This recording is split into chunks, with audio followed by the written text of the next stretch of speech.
بسم الله الرحمن الرحيم. يسعدني أبدأ معاكم إن شاء الله سلسلة الفيديوهات التعليمية لاكتشاف موقع كرييتيف. الخطوة الأولى إنكم إن شاء الله هتدخلوا على الصفحة creative.com The Creative Movement Arabia، إن أنا هبقى حاطة لينكها في الديسكريبشن. دي صفحة بتعرض الموقع بيتكلم عن إيه، هي صفحة إبداعات عربية الخاصة بأعمال الفنانين في الوطن العربي.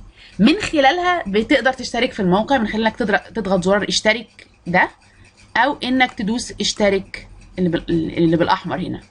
فانا هضغط عليها عشان ابتدي ابقى عضوه واسجل في الموقع.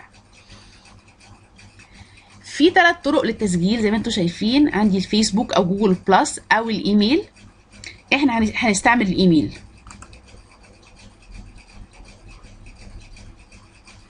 فبضغط عليه هيفتح لي صفحه التسجيل اللي هي بتبقى في الاول خالص، اللي بعد كده ممكن نعدل فيها لكن ما بندخلش بياناتها تاني. فانا مثلا هبتدي اكتب يوزر نيم، عايزه اسمي نفسي مثلا. فانا ممكن اسمي نفسي مثلا كرييتيف تريبل اتش، كرييتيف 3 اتش. اللي بعد كده السؤال اللي بعده كرييتيف كاتيجوري، بمعناه ايه يعني موهبتك الفنيه ايه هي. فمثلا ممكن اكتب مثلا اكترس، بحب التمثيل مثلا. وبعدين ايميل ادرس، هقول الايميل بتاعي اللي انا هعمل عايزه يتبعت عليه اي حاجه لها علاقه بالموقع. زي ما احنا كده بندخل على الفيسبوك نسجل، بنحط ايميل خاص بينا تجيلنا اي رسائل لها علاقه بالفيسبوك على الايميل. نفس القصه بالنسبه لموقع كرييتيف، بندخل الايميل. بعد كده بقرر اي باسورد تعجبني،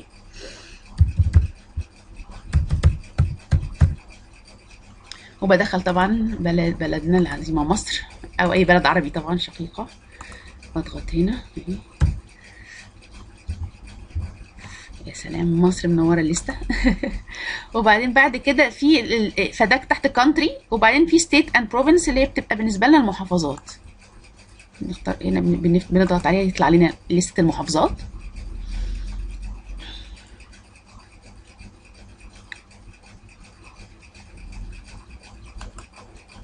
انا لسه بضغط بس هي مش اهي.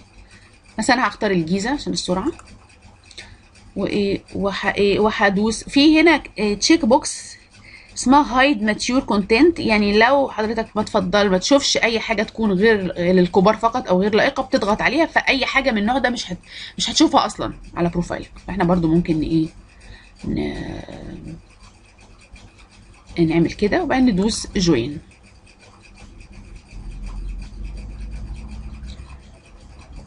فدي اول خطوه انا بعملها مره.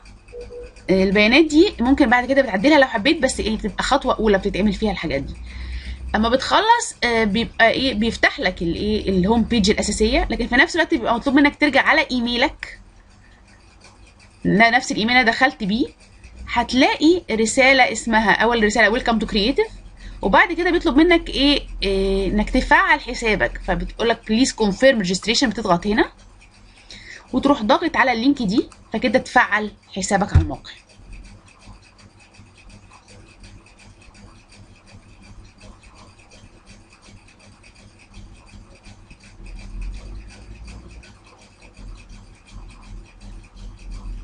وهو بيفتح لك الهوم بيج. هو كمان الحقيقه الموقع بيساعدك انك تشتغل عليه بسهوله، انك اول ما تفعل حسابك هو بيقول لك الخطوه التاليه ايه. انك ممكن تدخل على البروفايل بتاعك اهو وتدوس نيكست، ويوري لك ازاي تملى بروفايلك، تحط صورتك، تحط لينكاتك على مواقع التواصل الاجتماعي وهكذا. طيب في حاجه تانية عايزه اوريها لكم بسرعه، وان شاء الله احنا المره الجايه في الفيديو اللي جاي هنبدا في قصه البروفايل دي بالتفصيل، بس عايزه اوريكم نقطه اخيره فيما يتعلق بدخول الموقع.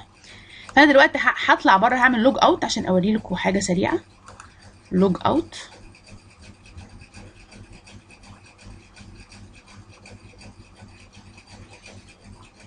كده هيخرجني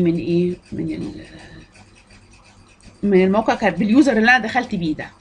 طيب انا دلوقتي خلاص سجلت، فنفترض ان حضرتك دخلت على موقع كرييتيف اصلا ومش فاكر الباسورد. فلما بدوس لوجن كده هو بيقول لك دخل اليوزر نيم او الايميل اللي كتبتهم قبل كده والباسورد. طب لو لقيت نفسك ناسي الباسورد، تكون الطريقه انك تضغط على الزرار ده فورجيت باسورد، وبتدخل ايميلك فيبعت لك عليه الباسورد اللي انت نسيتها.